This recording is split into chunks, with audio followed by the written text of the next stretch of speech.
Hello, good morning. This is Dr. Iftikhar Ahmed Ansari, Department of Political Science, Aligarh Muslim University. Today I am going to talk about forms of government. And in this forms of government, in my previous lecture, I have already talked about the various forms, its classification, and what government is, why government is needed, what is the purpose, and what is government basically. So today in present video, I am going to talk about forms of government. That is one of the forms, that is monarchy.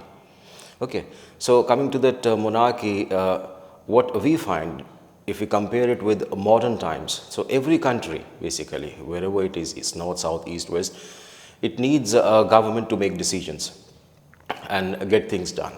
Now these can be decisions about building roads or building schools or how to reduce the prices of essential commodities when they get too expensive, and how to increase the supply of these commodities, and also providing electricity.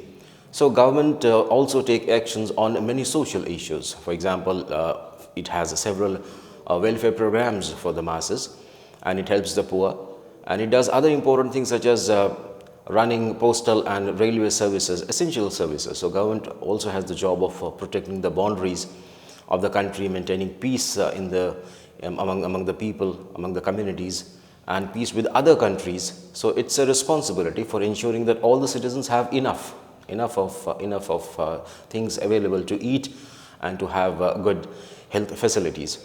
So when there are natural disasters, at that time also government, they mobilize all their agencies and resources to bring relief to the affected people. So if there is a dispute which arises among the communities, then or if some crime is committed, it also makes an adjudication, that is deciding disputes between them.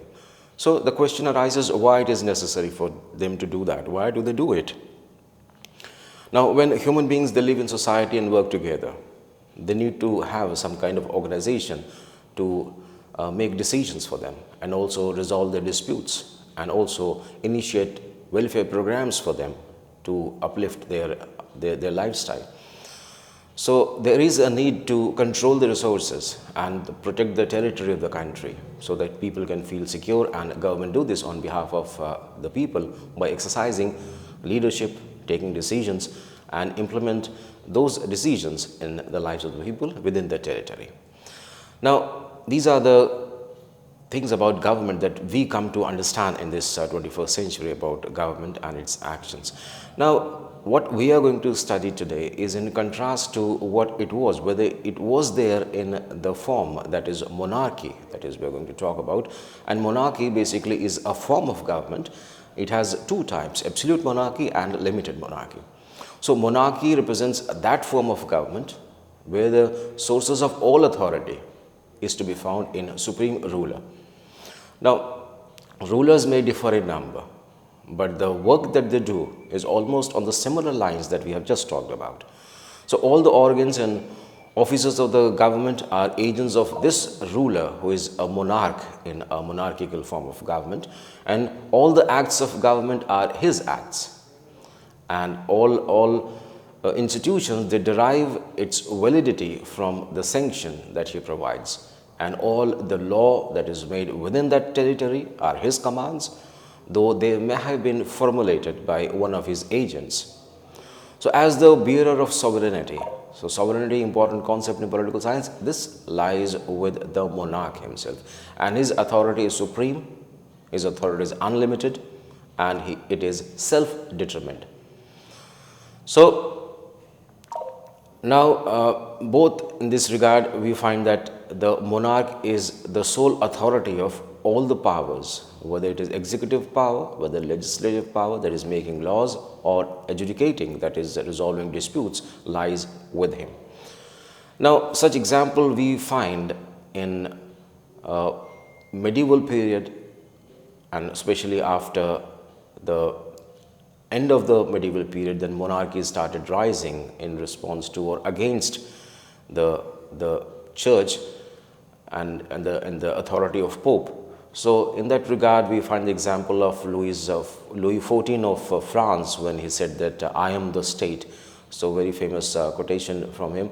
So what he meant by that was he is absolute monarch and he determines what takes place within that territory. So the institution of monarchy is a product of history and it has grown as part of the evolution of the state.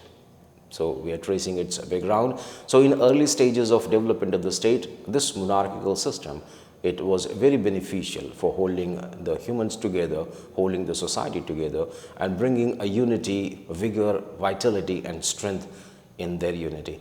So the monarch combined in him the functions of lawmaker, the judge, the executive and also the military commander, because he has to protect the territories as well and its resources from the invasion of other countries.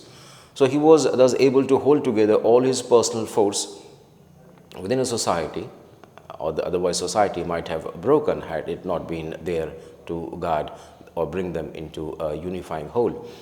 So in the beginning, the monarch was elected.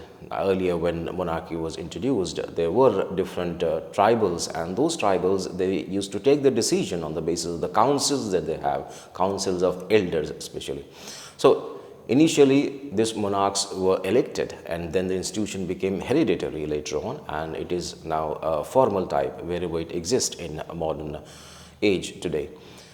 So the early Roman kings, we find they were elected. Even the medieval kings, they were also elected, but later on it became hereditary and also elected, both the characteristics we find in medieval period.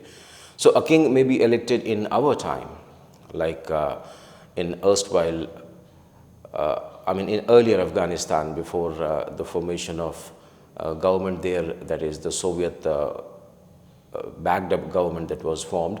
The Nadir Shah was there, the father of the last ruler of Afghanistan, Zahir. They are elected and Zahir Shah now as an hereditary elected king, he used to act before he was overthrown by that Soviet intrusion. But it is not normal feature and all monarchies we find hereditary kings, they enjoy a lifelong tenure and the office passes to his heirs according to the law of primogeniture.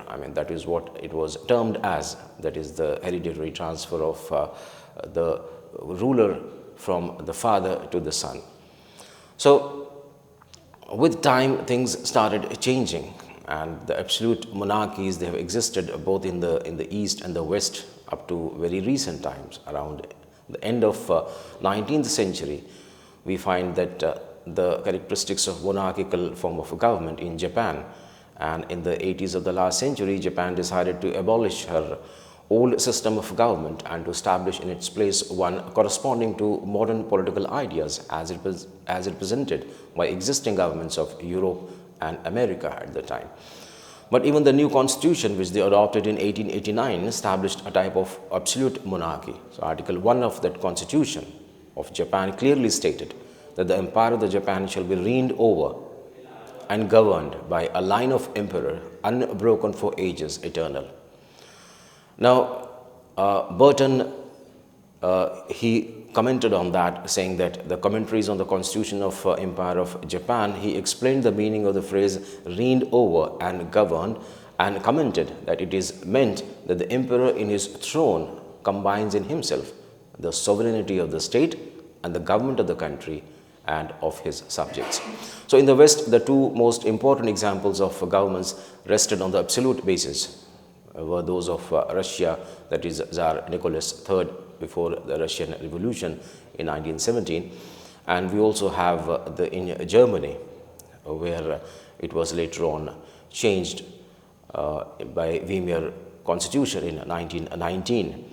And similarly, many such changes were enforced and changes were brought about, like one typical example of France in 1789, that is the French Revolution. It brought about the end of Louis XVI's rule, but then monarchy was back again in the form of dictatorship of Napoleon later on.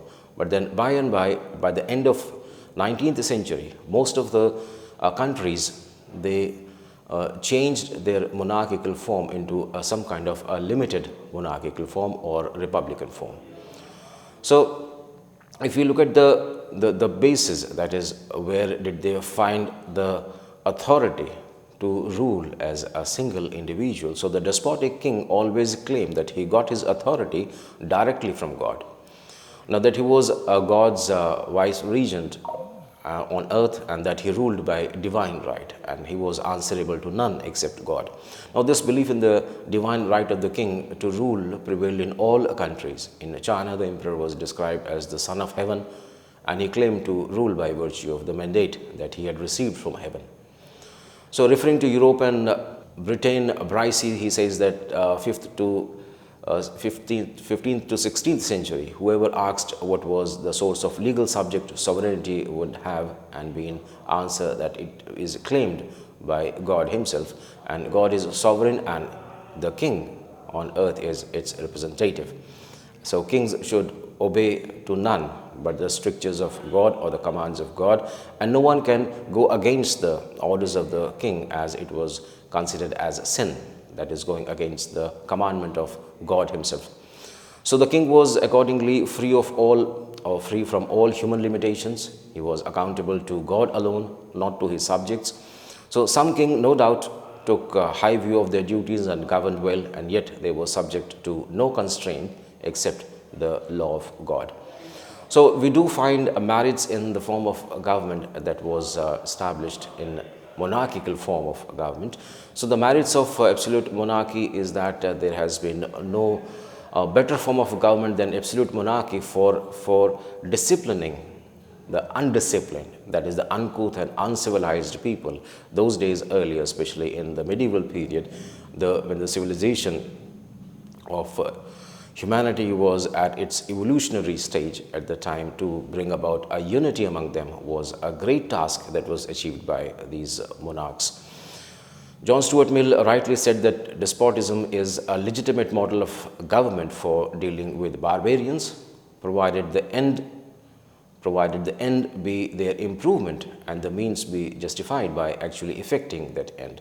So absolute monarchy possesses the merits of strength, merits of vigor, energy of action, promptness of decision. It was a unity of counsel, it was a continuity and consistency in policy. So undivided counsel, promptness of decision, and the consistent policy are the essential requisites of a good and efficient administration, and this is what was provided by these kind of government. So monarchs, therefore, monarchy comes as a beneficial antidote to chaos or a weak government. So history is full of examples when the rule of one has been reimposed, or it was removed. One was not removed, one was. So the history is full of example when the rule of one has to be removed as a mean of protecting the interest of the people at large from the rapacity of a few. So English supported their strong Tudor kings to be their protection against the lawlessness of armed nobility. So more or less these monarchs, they were brought back to somehow control the nobility which was armed in those period of medieval age, and also wanted to fulfill its selfish interest by attacking the helpless and armless masses. So monarch at the time was taken up as almost representative of God, and they were followed by people. So as all the power of government, whether it was executive, legislative, judicial or military, are concentrated in the monarch, so he is able to keep a greater uniformity of purpose in the state. And a sagacious king, having sturdy common sense, can easily secure the best advice and act upon it with confidence. So his policy is more stable, it's more consistent than the shifting policy of assembly in a democratic form of government. So an assembly is usually guided by sentiments, and it is swayed by the argument of the politicians. Moreover, a monarchy generally takes a very high view of his duties. So he is free to select his officials according to his own pleasure and make them work according to his direction. So the chances are that monarchs were more guided by their mind and merit of the situation than by emotions to rectify the wrongs in society. So as the officials can be held to strict responsibility and accountability, the run of the administration to the best of their ability. So they perform at their optimum and to their ability and capacity. So the absolute monarchies of the 17th and 18th century, say Bricy, it saw many reforms in European countries, which no force of law less than that of a strong monarchy would have brought about or carried through. So if we have a look at the defects of absolute monarchy, we find that the rulers are, after all, the monarchs, the human beings. And a despot crushes his subjects to the earth and leaves them nothing they can call their own. I mean, being a selfish individual and possessive of kind, they would not leave anything for the masses. Even a good despot, he teaches his subjects to mind their own private interest and to leave everything else to the government. So absolute government is a government by one single person, and he administered according to his good sense, and whatever that good sense might be according to him. And history tells us that the good of the subjects has really meant the interest of the ruler himself. So he has never cherished the interest of the subjects. If he does, his absolutism disappears. So moreover, a good king under a system of hereditary monarchy is a sheer chance or an accident. So there is no guarantee that an able and capable benevolent ruler always succeeded to the throne. And history tells us that imbeciles and fools have been the rulers, whereas the statesmen and sage rulers have been the exception in this kind of system. So a hereditary ruler, says Lecoq, seems on the face of things as absurd as the hereditary mathematician or hereditary poet laureate, since they cannot be hereditary inherited. So such talents and administration, governance is a talent, and talents are not transferable. Genes do transfer, but talents don't. So talents can be acquired, so there is no guarantee that a son of a king will also be as sagacious as father. So the very concept was in itself fallacious. So if we find the rationale behind this monarchy, so even if it is admitted that absolute monarchy is a good form of a government, and we who are brought up in the 21st and 20th century, we do not believe in good governance unless it is self-government, or for good government is no substitute for self-government. So to government which does not rest upon the affection of the people, which does not stimulate among them an interest in public affairs or create an active or intelligent and alert citizenship, can be called ideal. And certainly no government form which the participants of the people in some form is excluded will ever produce such a body of citizens who are committed and who are that vibrant and who are that alert. So an absolute monarchy dare not allow any kind of liberty and right to his subjects. So he does not inspire in them a vigorous political vitality or patriotic loyalty or social solidarity. And if he does that, he invites his own demise as an absolute monarch. So he will adopt all measures to firmly establish his authority, and it remains unquestionable to adopt measures that help to infuse in his subjects any spirit of awakening and allow them the enjoyment of rights and other freedom will spell the destruction of his own authority and most probably its own annihilation. Now, there is a second form which evolved out of that absolute monarchy, and that is the limited monarchy. So, limited monarchy is that type of government in which the authority of the monarch is limited, either by the prescription of a written constitution or by certain fundamental conventions, as in case of present-day Britain that we find. So sometimes the constitution is promulgated by the ruler himself, and sometimes it has been forced upon him by a successful revolution. So whatever the case might be, but the monarchs were restrained and limited. So monarchy is a constitutional government, and it is in principle like the republican form of government. So the only difference between the two is that under a system of limited monarchy, the chief executive, the head of the state, is hereditary king, whereas in republican, the chief executive, usually called president, as in United States of America and India, is elected by people for a number of years, and after the expiry of the term of office, and if not elected, he joins the ranks of the ordinary citizens. So both the constitutional king under the limited monarchy, and the president of a republic exercise authority as ordained by the constitution or conventions as in Britain. So they cannot go beyond it. In a limited monarchy, the authority of the king is nominal. The real functionaries are his ministers, who are elected as a member of legislature, and they belong to the majority party. So they remain in office as long as they command the majority in and retain the confidence of the legislature. So they cannot be dismissed by the king at his pleasure, and nor can they be chosen at a random. So Britain is a typical example of constitutional monarchy, with the king or queen reign, they but do not rule. So if we look at the uses, we find the limited use of monarchy. I mean, at the earlier time, they in fact were almost important. The very fact that the authority of the monarch is limited goes to show that, in essence, it's a democratic form of government. So the king or the queen in Britain, as Begot remarks, has the right to be consulted and the right to encourage and a right to be warned. Beyond this, he or she cannot go. So he or she does not exercise any real authority in present time, and the actual government is carried on by the ministers who have majority in the legislature. So the legislature renews its mandate after every 4 or 5 years, where the general elections are held, and limited monarchy therefore gives the people the real opportunity to actively participate in public affairs and elect administrators who rule the country according to their behest.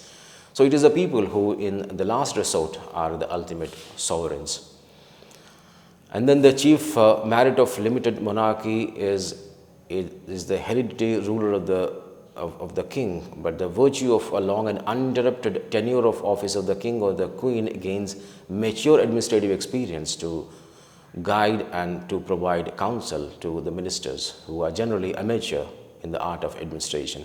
So he or she exercises what Lowell calls the unifying, dignifying, and stabilizing influence. More, the monarch belonged to no party, whereas his or her minister belonged to one. So the monarch as such is an empire in the midst of rival parties, so whose main concern here is to see that the game of politics is played according to the rule. So the days of absolute monarchy are over, and even limited monarchy we see in some of the countries. So now even we see in Saudi Arabia, the King Saud, who was the solitary example of an absolute monarch, was ultimately replaced by Prince Faisal later on, as a result of the decision taken by the Council of Ministers and Consultative Assembly. So the power of kings in all countries where monarchy persists have been limited, either by the prescription of a written constitution or by the fundamental conventions which form the basis of the constitution.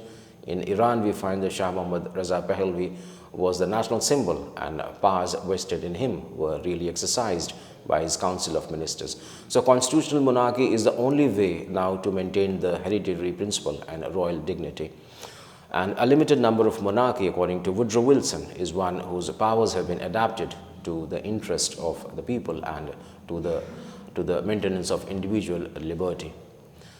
So all in all, what we find is that, roughly speaking, constitutional government may be said to have had its rise at the Runnymede, when the barons of the England extracted the Magna Carta in 2015 from John. So from a king arose by slow and steady progress the institution of kingship, and the monarch now reigns, or he or she does not rule. To put it in the legal form, the king or queen can do no wrong. So in conclusion, what we finally find is that the monarchy as such has lost its relevance in a modern age.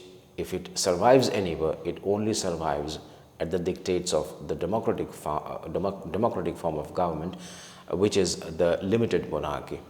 So the divine origin of theory which supported this form of government is outdated and rejected under the impact of the contractualist theory which came to replace it.